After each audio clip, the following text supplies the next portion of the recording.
Ladies and gentlemen, welcome to the announcement event of 2014 Millennium Technology Prize winner.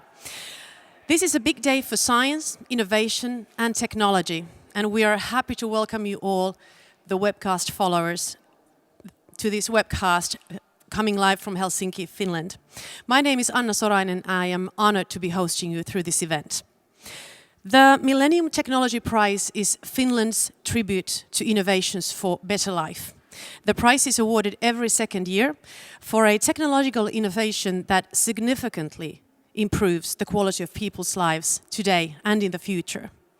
The official announcement of the 2014 Millennium Technology Prize winner will take place at 12 o'clock Finnish time, so in about half an hour's time. Before we proceed to the actual announcement event, you will now have the possibility to meet some representatives of the industry partners of Technology Academy Finland. These are the companies that make the award, the €1 million prize, possible in partnership with the Finnish state. So first, I would like to welcome from Neste Oil, Senior Vice President Technology, Mr. Lars-Peter Lindfors. Welcome. And to accompany him from Outotec, Senior Vice President Communications and Corporate Responsibility, Mrs. Minna Aila. Welcome to you both. Thank you very much. Let's start with the question about your relationship to Millennium Technology Prize at the company level or at a personal level. How would you describe it?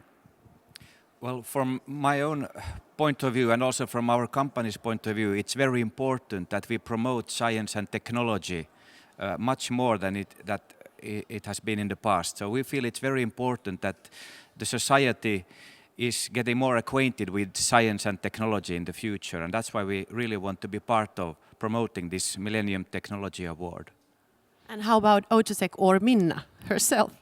Thank you. Outotec is a technology company, and therefore I think it's quite obvious that we want to be involved in supporting this prize, giving awards to people who have made incredible breakthroughs in technology over the years. We definitely want to be part of this progress. And for me personally, I am one of those people who believe that technology can solve the problems that we humans have created in this world. I'm a lawyer myself, but I'm in grade A every day looking at the engineers working in our company and solving the most incredible problems. So I very much believe in that. Millennium Technology Prize is all about innovations for better life. What is Neste Oil's and Outotec's connection to this mission of achieving better life in general? In Neste Oil we have developed from our own innovations a new business unit which is called renewable fuels. And last year we produced 2 million tons of renewable fuels, which is corresponding to the use of 2 million cars globally, and that means that we are very much decreasing the gas emissions from the vehicles. That's interesting. How about Outotec? Well, our mission as a company is to ensure sustainable use of Earth's natural resources. And because we're providing technologies for metals and minerals processing, it means that the modern lifestyle we have requires metals and minerals and more of them. And what we need to do is to make better use of the ores that we have available with less energy, less water and less emissions. And that's what we're aiming at in our core mission. Minna already was praising the scientists that work for Outotec. How many scientists do you have working for Neste Oil at the moment, and how do you see their role as part of the company? Yeah.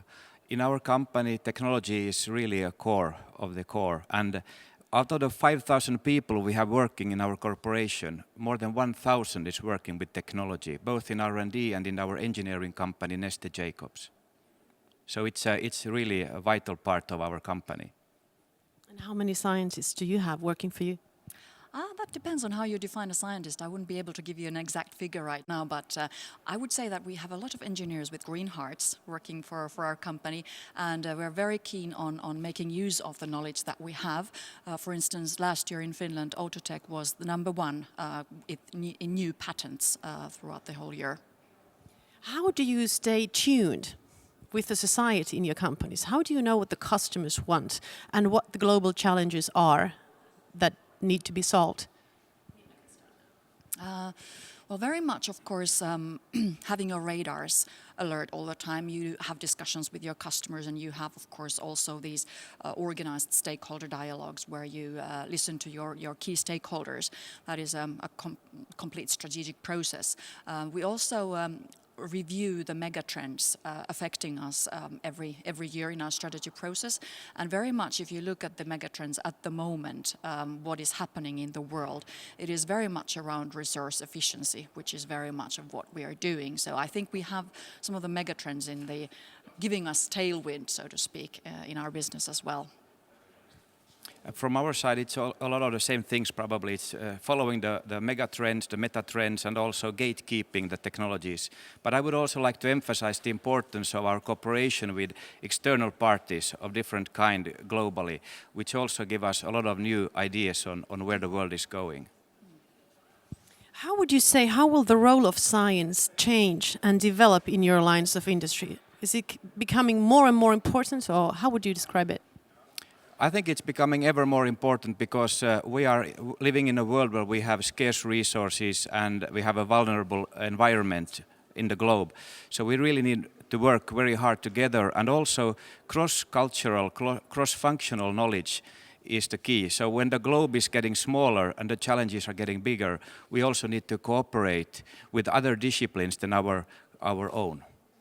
That was exactly the point I was going to make, because the problems are much more wicked these days and the complexity has increased. So therefore, of course, scientists from different fields need to work much more together than what they used to. Yeah. Last question. Any ideas who might be the winner this year? Minna? I have some ideas, but I'm quite convinced that it will be someone who definitely deserves it. Okay, I think that the groundbreaking innovation must be the driver for the lady or gentleman who will receive the prize this year. Thank you very much, both of you. Thank you. And enjoy the festivities today. Thank you.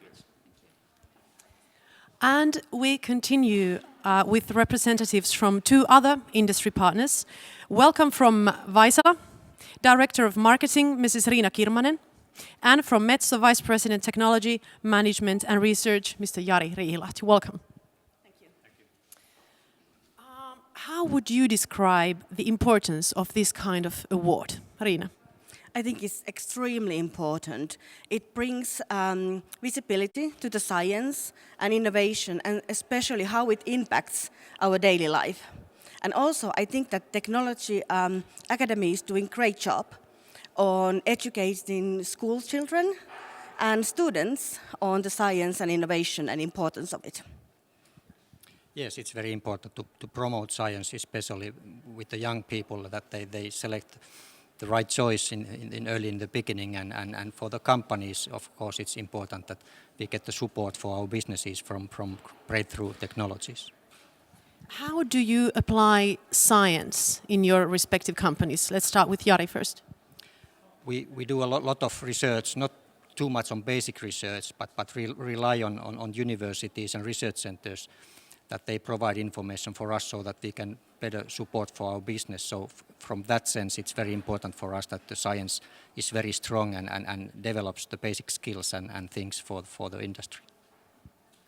Actually, Vaisala was founded by a scientist. So one of our 6 core values is science-based innovation. So science and innovation is really in the DNA of Vaisala. If we think about the cooperation between science and scientists and companies, is there a wish that you would like to send, or a message that you would like to send to scientists concerning this cooperation in the future? Well, we do a lot of cooperation with the scientists already. We do cooperate with science institutions as well as universities globally. In University of Colorado, Helsinki University, and also science institutions like NOAA and VMO. So I think this cooperation is really important and improves both corporate and scientist environment.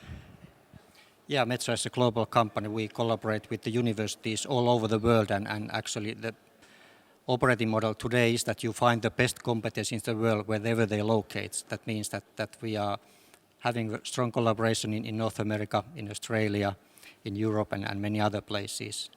And research centers, universities, they are like the key technology leaders in many areas, and our job is to network the industry and the universities so that we get them closer together and have better results. This day is also about innovation. How do you make sure in your companies that people stay innovative and innovativeness flourishes in the company? I think it's all about people. We need to have the right people and right leadership so that innovation can flourish. Of course, we do invest a lot for R&D, but on top of that, innovation can happen all over the organization. It can be a service innovation or it can be a leadership innovation.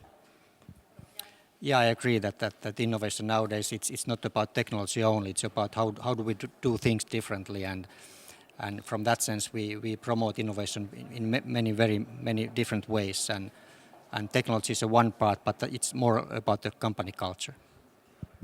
The Millennium Technology Prize is a tribute to innovation, technological innovation, but also the impact awarded has to be global.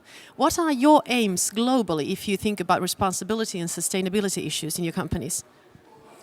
Well, Vaisala is a global leader for environmental and industrial measurements, and we make sure that our daily life is safer and we can prepare for different weather conditions. So weather is probably the one thing that we are mostly famous for, and I think we have all experiences extreme weather this year all around the globe. So we make sure that the measurements are accurate and people are better prepared for different weather circumstances in the world. Yeah, Metso as a technology company is focusing a lot on sustainability, and that means that our customers, mainly mining and construction customers, they have the social license to operate, and that's why we focus on energy, water, dust, noise, emissions, safety. They are all important for us. Many people say that scientists are not the best marketeers. What do you say, Riina? You know, communications and marketing professional, is it your job to make all this work known to the large public? No, it's not. Maybe you talk about advertising more when you ask that question. I would say that scientists and engineers are great marketeers. And especially nowadays when we have webinars and webcasts as we have today, we can bring the scientists and engineers to speak to their colleagues and peers all over the world, and that way enable actually innovation and sharing the scientific information as well. Are we happy with this answer? Yes, and there's nothing wrong with engineers, but of course there's place for learning, for sure. Thank you very much, both of you, and have a nice time today with the festivities. Thank you. Thank you.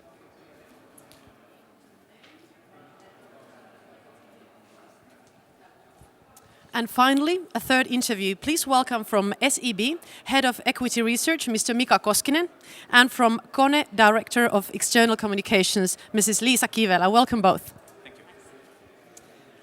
What kind of thoughts lay behind the decision that SEB and KONE are partners in Millennium Technology Prize? Mika? SEB has been a proud and long-term partner of Technology Academy Finland. Actually, we've been a partner since the origin for more than 10 years. And I guess at the core or at the heart, what how to say, attracts us is the fact that the overall aim of the goal is to promote the everyday life of everyday people, which is of course very important also for a bank. So it's good for society. We are a technology company, and any technology company is happy to work with a partner who's got the same goal as enhancing people's life with technology. So the goals are very aligned. So. This prize is also about responsibility. What does responsibility mean to you? For KONE, we are tightly related to construction business, so the built environment. And a lot of the energy consumption of the world goes into buildings, and we, with our equipment, play a role with that. So if we can save energy with our equipment, we can save a lot in the overall consumption of buildings. And then another area is safety. There's millions of people using elevators and escalators in the world, and if we can make use of them safer, so I'm sure it's better for humankind. responsibility and also sustainability mean the world to a bank or to the whole financial industry these days. The whole industry lives under such a strong, how to say, loop from the public opinion and also from politicians and regulators that if a bank would not act in a responsible way, the bank would actually be gone from the market. That's a fact. So I'd say that responsibility is on the top of our priority list right now. What kind of role do scientists play in your companies? Mika can start. Within the bank, maybe the direct role of scientists as people or as co-workers is more limited compared to some of the industrial companies. However, if we look at the impact of science, and especially the impact of the economic and the finance sciences, how much they have impacted the industry over the last 20 years, the change has been tremendous. And how to say, in a vast majority of the cases, in a very positive way, providing much more financing to everyday people. As Mika said, we are a technology company, so very innovation driven. So we have people who work full time for R&D, but I think all of us want to be kind of part of the R&D in some shape or form, providing ideas for them, and obviously, if you are communications like me, spreading the message about the innovation. So. Yeah. Mika, one question for you. How is the role of the finance industry going to change in regards to enhancing life-improving technological innovations? Or is it going to change? Or should it change? I think it will, and I think it will change quite a lot. And the role of the finance industry is, of course, to allocate capital or to allocate funds in the society. And we need to allocate even more funds from the surplus sectors to the innovative sectors, because innovation is getting more expensive, as we know. We also need to have a much more active financing role in that system in order to ensure a continuous innovation cycle. So it's definitely important. A lot has been discussed about the importance of science in solving the most vital global problems of the society at large. Liisa, how do you see industry's role in solving these great problems? If I speak on KONE's behalf, I think we see the role of science very important, and in the innovation very important, and what we tend to focus on certain megatrends that are impacting all of us. And from our point of view, for example, urbanization is creating also opportunities, obviously, for people to kind of enhance their life, but also challenges, and we want to be part of solving those challenges.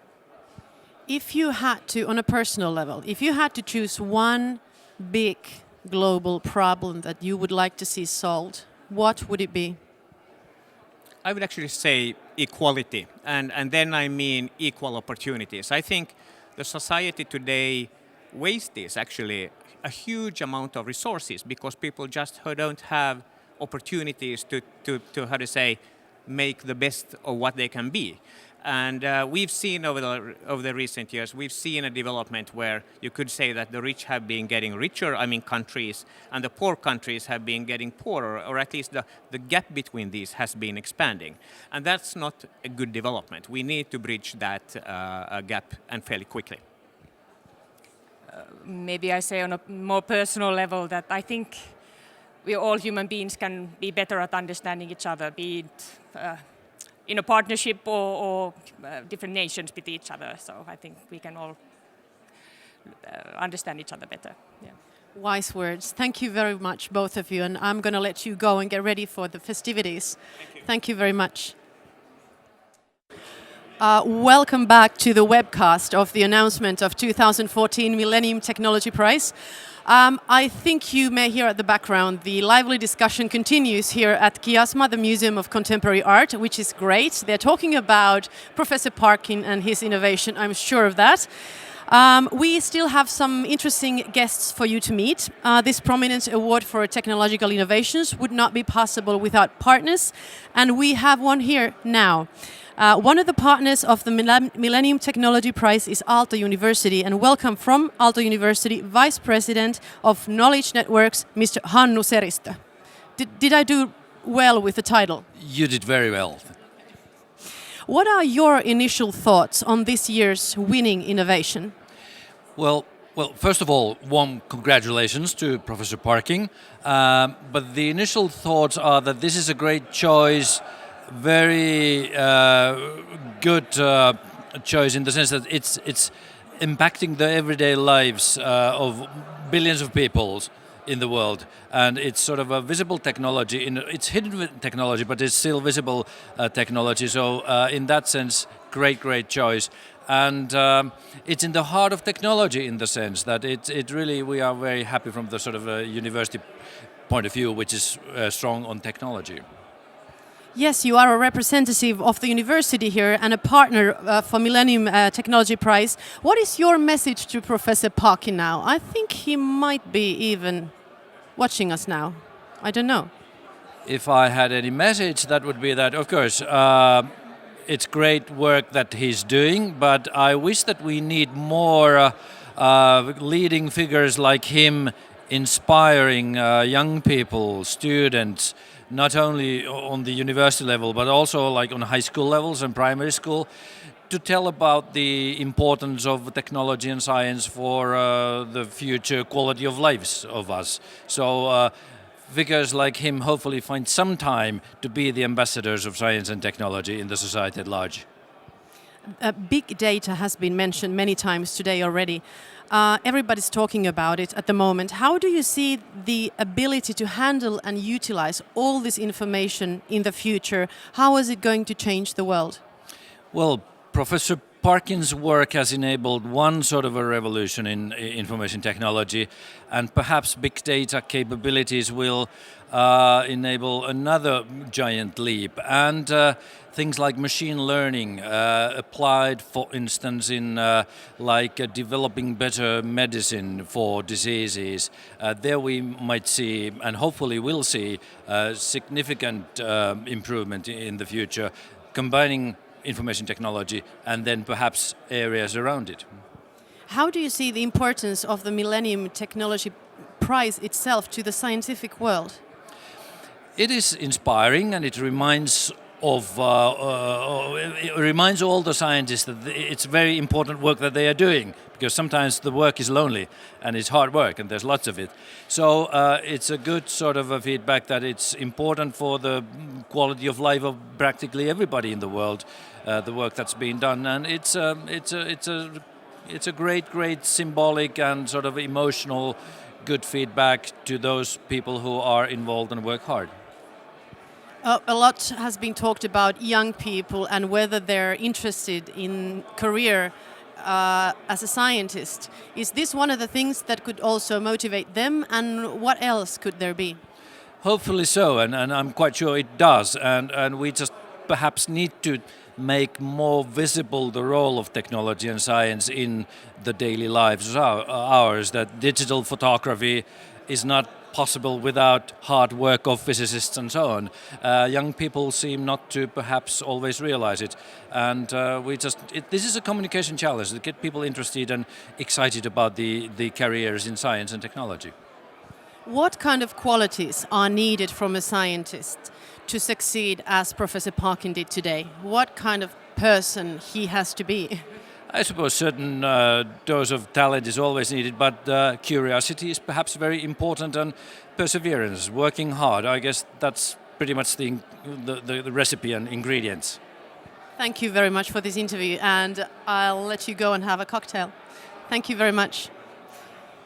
And from the world of universities, we move on to the world of municipalities, and welcome Deputy Mayor of the City of Helsinki, Mr. Hannu Penttila, and Mayor of the City of Espoo, Mr. Jukka Mäkelä. Welcome. Okay. This is nice. Very. Okay, let's start with a personal question. How would you describe your relationship to technology? I have been studying in the University of Technology, and I have been also the leader of the student union, and so I have a lot of good memories about studying technology. What number would you give yourself on the abilities to use technology? I think number 8. Okay. And what about you? I have been studied at the same university. At that time, it was the name Technological University of Helsinki, existing in Espoo. But as well, we have slightly similar backgrounds with Jukka, and that is my connection with the technology and university, especially. How familiar are you with the themes today, with spintronics, for example? I have to say that I'm, let's say, usual consumer and maybe not the most wisest man in that sense. What about you? Any better? I think it was too difficult for a mayor. How do you see the importance of technological innovations when it comes to developing a city, a municipality? I think it's very important. We need to have a good collaboration in every level between the cities, between the universities, between the companies. We like to call our city of Espoo, a high-tech and innovation city because the Aalto University and research institutes like VTT and companies like Nokia, Kone, Neste, Fortum are located in the city of Espoo. And companies like Rovio and Supercell are born and raised in the city of Espoo. So I think it's very important. The Aalto University has an idea to bring together science and technology, art and design, and business and economics. And the city of Espoo have the same idea in the Otaniemi, Keilaniemi, Tapiola area to bring together research institutes, researchers, big companies, small and medium-sized companies, startup companies, and the city and its residents. We bring the problems and we hope those researchers and startup companies solve them. What about in Helsinki? In Helsinki, my role as mayor for city planning and real estate, I would say that modern cities, they are full of technology and they are only because of technology. Let's say metro water and sewage water and all those connections, they are full of technology. And in Helsinki, which is the core city of this metropolitan area, we call nowadays that especially our new neighborhood and Kalasatama is one of the most modern smart city ever nowadays in globe, and that has been the great success as well for Helsinki. And actually the smart city is going to be one of the themes for the Millennium Pavilion, which starts here in Helsinki the 28th of April. Yes, I will speak more about that there, and I would say that smart city, it is not only technology, it enables soft solutions. Like I have many times given an example about Restaurant Day, which is nowadays famous all over the world, and it has been based on technology, but in fact it comes from the people's reactions and actions. What about technology-wise? What are the biggest challenges that cities face? We have a lot of challenges. That's why the collaboration is very important. But I think, for example, this innovation, the open data is very important issue for cities. We have a lot of issues in social healthcare, in city planning, in the field of education, where we can be much better. And I think the open data is one of the key questions. I agree, and if you think about local and municipal democracy, nowadays open data enables that you will follow every board, city council meetings and all documents which are made in city bureaucracy through open data, and that will change our let's say behavior of democracy on municipal level. And final question, how important do you think that Millennium Technology Prize is for Finland and for your respective cities? I think it's very important. I think it's very important to the metropolitan area, to the Helsinki region and to whole Finland to have more knowledge and innovation intensive companies, and that's very important to Finland. We are famous that we had very great Olympic Games year 1952, and I feel that Millennium Prize will be similar one. People later on will remember that he has been happening in Helsinki, and of course we are proud for that. Thank you very much, gentlemen, and I let you go and mingle a little bit. Thank you. Thank you.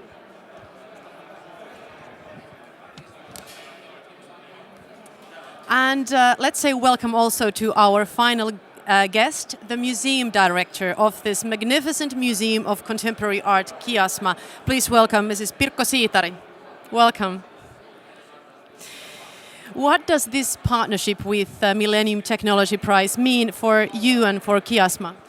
I think it's very important for Kiasma to collaborate with different institutions and organizations in Finland and abroad, and I'm very proud that we can host this important event here in our museum. What is your connection to today's themes, big data, spintronics? Well, directly saying I can't respond to this so clearly, but I have to say that in the museum we use lots of different kind of technologies. And for example, our audience is very young, so we have developed lots of ways to communicate in social media. We are a very exceptional museum because 60% of our audience is under 35 years old. Yes, and when we plan exhibitions, we use lots of technologies like 3D models. We produce them, and when you look at the exhibitions, you see that the artists themselves, they use a variety of different mediums and technologies. Millennium Technology Prize is also about sustainability for making life better. What's the connection to art regarding those themes?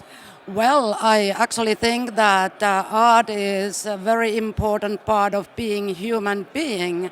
I mean, how could be life without art, without theater, without literature, without music? We can't even imagine a life without art. You are about to open an exhibition here with an artist that I think is quite known to be quite active, at least in the social responsibility issues, isn't he? Yes, we are opening a huge retrospective exhibition by Alfredo Jar. And he is very, very famous for dealing with important global issues. He has worked in many continents with different crises, and he is actually talking about how media and images are talking about the world. And he's using the notion of politics of image in his works. By the way, how much cooperation do you have with scientists in general? Well, you know that every exhibition is actually based on research. We have many art historians in our museum who are writing articles and planning exhibitions. And sometimes we also invite other scientists from other fields to collaborate with us. We are coming back to these surroundings at late April, beginning of May for the Millennium Pavilion and at the Kansalaistori. What are your expectations of those 3 weeks? Well, we are actually looking forward to find new audiences who are interested in contemporary art and new technologies. So hopefully the guests that come for the Millennium Pavilion will visit Kiasma as well. I'm sure they will. Thank you very much, Pirkko, for this interview. Thank you very much. Dear audience, as already mentioned, the Millennium Technology Prize festive ceremony will take place here in Helsinki on the 7th of May.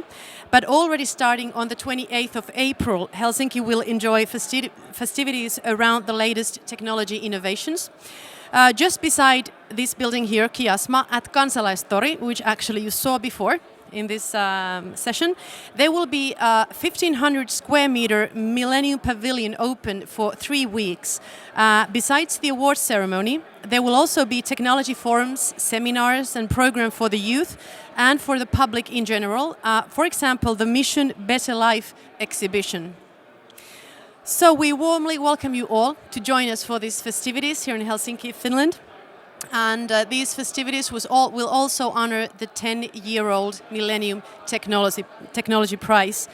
thank you very much for your attention today, and we hope to see you again in Helsinki late April, beginning of May. Thank you very much, and have a nice continuation for your day.